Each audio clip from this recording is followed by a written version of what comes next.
10,000 টাকা পর্যন্ত যাদের কৃষি ঋণ এই মুহূর্ত পর্যন্ত আছে, আমরা 10,000 টাকা পর্যন্ত কৃষি ঋণ সুদ সহ মওকুফ করব ইনশাআল্লাহ। রাজনীতিতে কাকতালীয় বলে কিছু নেই, যা ঘটে তা পরিকল্পনা মাফিকই ঘটে।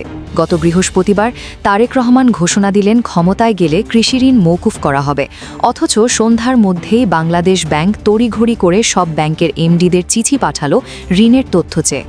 প্রশ্ন হলো, বিএনপি তো এখনও ক্ষমতায় নেই, তবে রাষ্ট্রীয় প্রতিষ্ঠান কেন একটি দলের ঘোষণার বাস্তবায়নে এত ব্যগ্র? অফিস টাইমের পর এই চিঠি প্রমাণ করে যে রাষ্ট্রযন্ত্রের ভেতরে ভেতরে সিস্টেম ক্যাপচার হয়ে গেছে।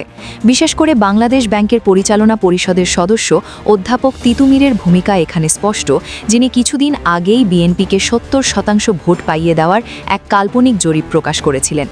বিএনপির এমপি প্রার্থী আলতাফ হোসেন বুক ফুলিয়ে বলেছেন, ডিজিএফআই এবং এনএসআই এর সার্ভে রিপোর্টস দেখে তাদের প্রার্থী ঠিক করা হয়েছে। রাষ্ট্রের গোয়েন্দা সংস্থা কেন একটি দলের প্রার্থী বাছাই করে দেবে? এটিকে নির্বাচন নাকি সিলেকশন? বিডি টুডের মতো নিউজ পোর্টাল ব্লক করে দেওয়া কিংবা আমিরে জামায়াতের টুইটার অ্যাকাউন্ট হ্যাক করার পেছনেও একই চক্রের হাত রয়েছে বলে প্রমাণ মিলেছে।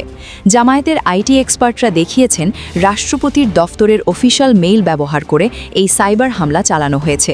উদ্দেশ্য পরিষ্কার, ভোটের ঠিক আগ মুহূর্তে জামায়াতকে সামাজিকভাবে হেয় করা।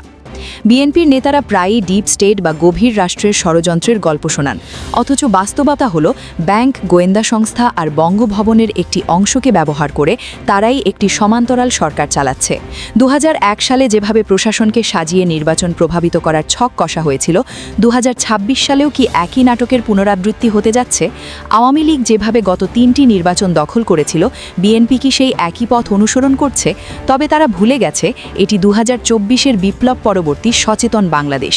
প্রশাসনের কিছু দালাল থাকলেও পুরো জাতি এখন জাগ্রত।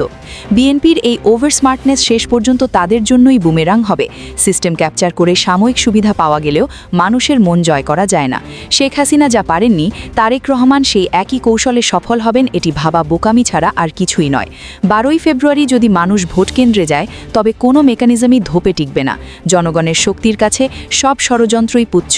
ভিডিওটি তথ্যবহুল মনে হলে লাইক দিয়ে শেয়ার করুন এবং আপনার মূল্যবান মতামত কমেন্টে জানাতে ভুলবেন না। দেখা হবে পরবর্তী ভিডিওতে। ধন্যবাদ।